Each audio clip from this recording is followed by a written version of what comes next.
हो जाएगा। कुछ भी नहीं है। ऐसा हम लोगों का भाग्य कम है कि भगवान 6 ही दिन बनाए। अगर 60 दिन भी बनाए होते तो भी हम लोग कर लेते। बस केवल मुट्ठी बनने का आवश्यकता है। हम लोग संगठित होंगे तो ये कौन सा बड़ा काम है, इससे बहुत बड़ा बड़ा काम कर सकते हैं। नहीं, जब ईश्वर को प्राप्त करने का मतलब संकल्प हम लोग कर सकते हैं तो ये तो उसके सामने एकदम बिल्कुल चींटी इतना बड़ा भी नहीं है। कोई भी काम तब बड़ा होता है जब हम लोग का मन हार जाता है। मतलब हम लोगों की संकल्प शक्ति और हम लोगों के भीतर जो छुपा हुआ ओज है उस उसको हम लोग विस्मृत कर जाते हैं तो एक छोटा सा भी काम लगता है बहुत बड़ा पहाड़ है। कैसे करेंगे, कैसे होगा, क्या होगा, अगर नहीं हुआ तो। और यदि संकल्प शक्ति हो तो वेद में आता है ना कि बोलो तो हम मैं सूर्य को पोटली में बांध के ले आऊं। याद है आप लोगों को एक बार? हाँ, संकल्प शक्ति वेदों का श्लोक बताए थे उस दिन। कहो तो मैं पृथ्वी को अपनी भुजाओं में जकड़ लूं, ऐसे ऐसे। तो हैं तो उन्हीं ऋषि महर्षि लोगों का खून हम लोग में भी है। तुम लोग ये भी जाने कि 7 सप्त ऋषि और उनकी संततियों के द्वारा ही गोत्र हम लोगों को मिला है। तो ऋषि लोगों को में जो संकल्प है वो वंशानुगत से हम लोग के पास आया है कि नहीं? ये क्या है? 2 ताली में सब।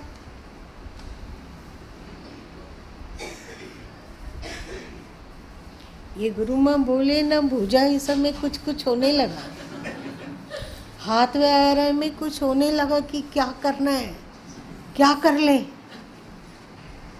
कोई भी चीज असंभव नहीं। असंभव आलसी लोगों के शब्दावली में होता है, मतलब शब्दकोश में होता है। असंभव नाम की दुनिया में कोई चीज़ नहीं। जब पत्थर से परमात्मा को प्रकट किया जा सकता है तो दुनिया में असंभव क्या है? अचेतन मन को सुधारना, गढ़ना, अपने आप को अपने तरीके से ढाल लेना, सब हम लोगों में भरा हुआ है। उसकी शक्ति, उसकी क्षमता, केवल ओंकार भरने की आवश्यकता है।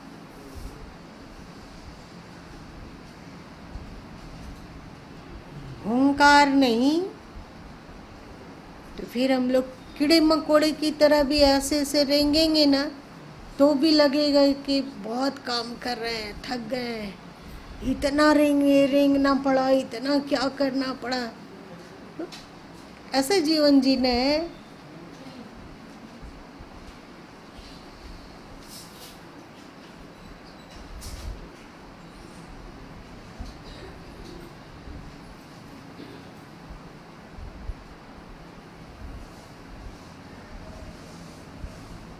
और एक दिन आप लोग सुने थे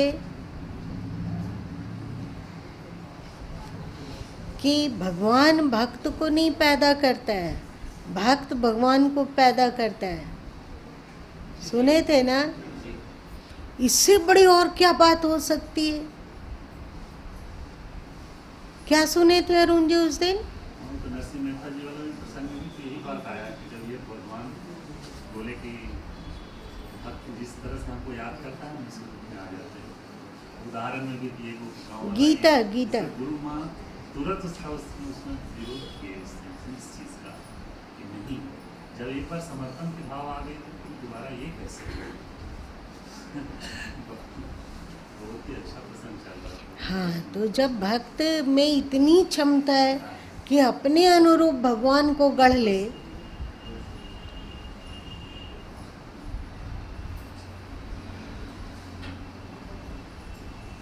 हम लोग शक्ति का खजाना है। एकदम अकूट शक्ति का खजाना हम लोग के भीतर ईश्वर भर के हम लोगों को भेजा है। ऐसा नहीं कि महादरिद्र की तरह हम लोगों को जन्म दिया है। बस उस क्षमता की ओर हम लोग देख नहीं पाते हैं कि क्या क्या ईश्वर ने भर के रखा है।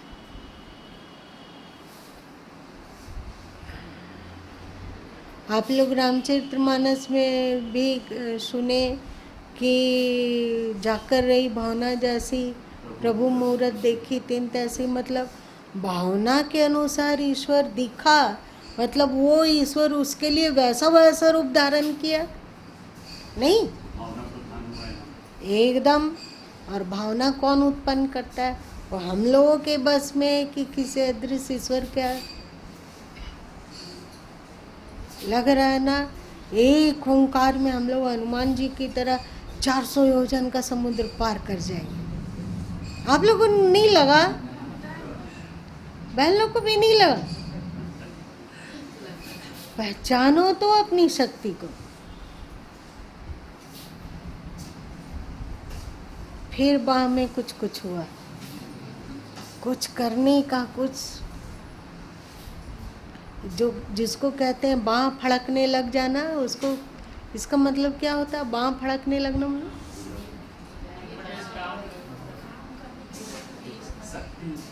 शक्ति का एहसास होना। शक्ति जैसे बाबू वीर कौर सिंह 88 वर्ष की उम्र में जो शक्ति का डिजाइन पड़ने लग गई उनका 80 साल, 80 साल का। और वो अंग्रेज लोग को छक्का छोड़ा थी। आपकी कितनी उम्र हुई है? 69 साल। मतलब अभी आप बाबू कुंवर सिंह इतना नहीं पहुँचे, तो काहे को कायरी तक करते हैं कि उम्र हो गया, नहीं कर पाते हैं। अब उतना पहले जैसा नहीं कर पाते हैं। पहले हम लोग 80 साल के होइए, उसके बाद ये इस तरह की बात कहिए।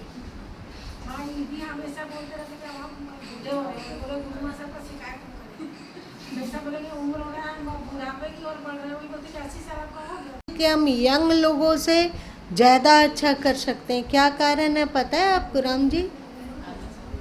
अनुभव। तब तक उम्र बढ़ते जाता है और अनुभव का भी विस्तार होते जाता है। कल तक हमें पता ही नहीं चलता था कि क्या करें क्या नहीं करें। अब हम इतना दिन रहे तो बहुत कुछ अनुभव से सीख गए। अब हम लोग युवा अवस्था में जो किए उसकी तुलना में ज़्यादा क्वालिटी युक्त कार्य कर सकते हैं और ज़्यादा कार्य कर सकते हैं। और आज अगर इस अनुभव का हम लोग सीनियर सिटीजन जो है उन सब के लिए कह रहे हैं, आज अगर सीनियर सिटीजन वाला जो अनुभव का खजाना आप में है उसका आप उपयोग नहीं किए तो फिर जब जन्म लेंगे फिर से बच्चे बन जाएंगे, और बच्चे हो जाएंगे तो उस समय अकल नहीं रहेगा। आज का जितना भी अनुभव कमाया हुआ है वो एक कोना में कहीं अचेतन मन में छुप जाएगा। अब फिर से वही करो, ABCD सीखो, क सीखो, 1 2 3 सीखो, और फिर अनुभव पाने के लिए एक लंबी उम्र गुजारने के बाद उस अनुभव से मुलाकात होगी, और फिर तब तक हम लोग सीनियर सिटीजन हो जाएंगे। और सीनियर सिटीजन आते ही के साथ ही फिर से यदि आने लगे हो उम्र हो गया, अब क्या कर सकेंगे? कुछ नहीं कर सकेंगे, ताकत ही नहीं है। अगर ऐसे ही सोचेंगे तो फिर इस अनुभव से लाभ उठाए बिना मर जाएंगे, फिर बच्चा बन जाएंगे, अनुभवहीन चलता रहेगा। इसलिए सबसे अच्छी बात क्या है? इस अनुभव से लाभ उठाइए। सीनियर सिटीजन के पास सबसे बड़ी दौलत है अनुभव।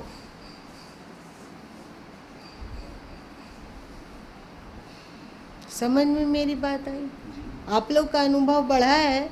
याद कीजिए जब आप लोग 30 साल के थे उस समय का अनुभव और अभी का अनुभव एक ही है क्या? बहुत बड़ा है ना। तो इसका सदुपयोग कीजिए और गर्व से कहो कि मेरे पास शारीरिक क्षमता भले ही थोड़ी न्यून हुई होगी, लेकिन हमारे पास अभी अनुभव का खजाना है।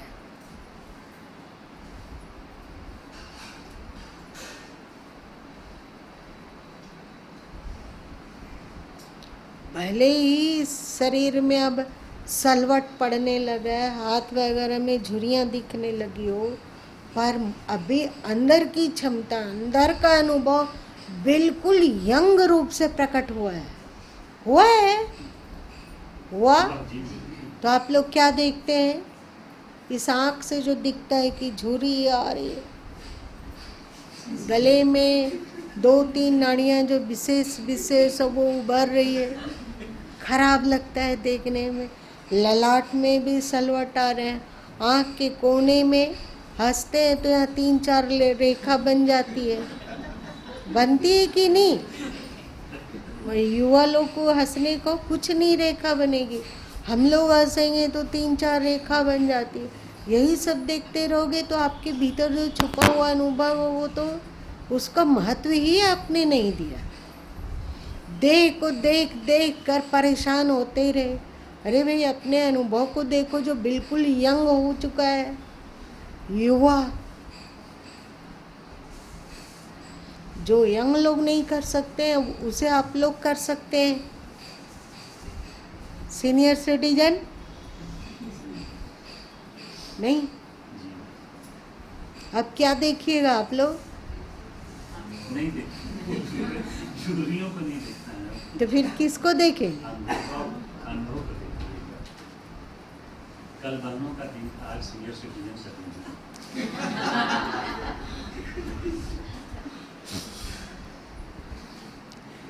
है। सीनियर सिटीजन में तो बहन भाई दोनों आ जाते हैं। लेकिन ये बताइए कि क्या लगता है कि गुरु माँ ने गलत कहा? नहीं, ये तो सच में जोश करना पड़ता है तब उसी वक्त जब हम आयु की तरफ देखने लग जाते हैं। नहीं, आयु की तरफ और शरीर इत्यादि की तरफ। वरना ये बात तो सही है कि जो अनुभव हासिल किया गया उसका उपयोग अगर सही से किया जाए तो युवा वर्ग से ज़्यादा, एकदम बहुत ज़्यादा, थोड़ा बहुत नहीं, बहुत ज़्यादा। जो चीज़ युवा वर्ग में गलतियाँ हो गई थी कभी तो प्रायश्चित करते थे कि काश अगर ऐसा होता तो ऐसा कर ले और सुधारा जा सकता। अभी सुधारा जा सकता। सबसे बड़ी बात माँ की, जैसे जिस समय लोग वर्क में थे, लोग मन का कोई काम अपने से नहीं कर पाते। अब तो पूरा समय है, जिस तरह चाहे उसका उपयोग कर सकते हो, पूर्ण रूप से कर सकते, कहीं कोई बंधन नहीं है। वो यार बहन लोग हैं जो सीनियर सिटीजन को पाली है, उसके घर में बहू लोग आ चुकी है तो वो भी फ्री है एकदम। हम लोग कहो मत, दोनों हाथ में लड्डू भी है और साथ साथ में पंख भी है।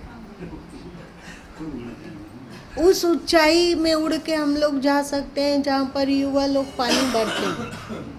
पानी भरना मतलब असमर्थ होना। एकदम स्वर्ण युग है। सच में इस बात को याद रखो, अनुभव करो, मूर्खता में मत जाओ कि हम लोग अब निकम्मे हो गए। अभी तो ही कम्मे हुए हैं, अभी ही हुए। ऐसा गुरु माँ को लगता है और बहुत ही तेजस्वीता और ओज और बहुत संकल्प बढ़ता है कि हाँ अभी बहुत कुछ किया जा सकता है, बहुत कुछ सीख चुके हैं। तुम लोग दुखी मत हो, किसी दिन तुम लोग की भी बारी आएगी तो युवा लोग के में जो क्या चीज़ है उसकी क्वालिटी वो भी किसी दिन। आज तो संतोष करो सीनियर सिटीजन पे, एकदम सीख सकते हो। इसीलिए तो तुम लोगों का हिंदू शास्त्र कहता है कि नित्य वृद्धोपसेविना, नित्य ही वृद्धों की सेवा हो। सेवा क्या है? असली सेवा जो और है सो तो करते ही हो, उनके अनुभव से सीखो। ये उनसे जुड़े रहोगे तभी तो पाओगे। अगर वृद्धों से दूर हो गए तो उनके अनुभव से लाभ कैसे लेंगे? समझ रहे हैं? इसीलिए कहा गया नित्य वृद्धोपसेविना, नित्य ही वृद्धों की सेवा हो। मतलब सीनियर सिटीजन की नित्य ही सेवा हो, बस चांदी ही चांदी। अपने तो इतने लोग सेवा करने वाले और हम लोग के पास अनुभव का खजाना।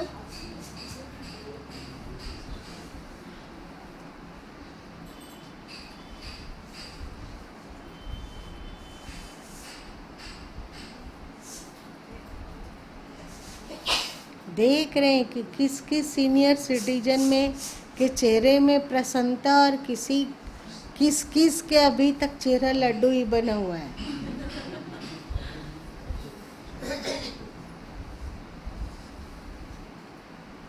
लगभग सबके चेहरे में प्रसन्नता है।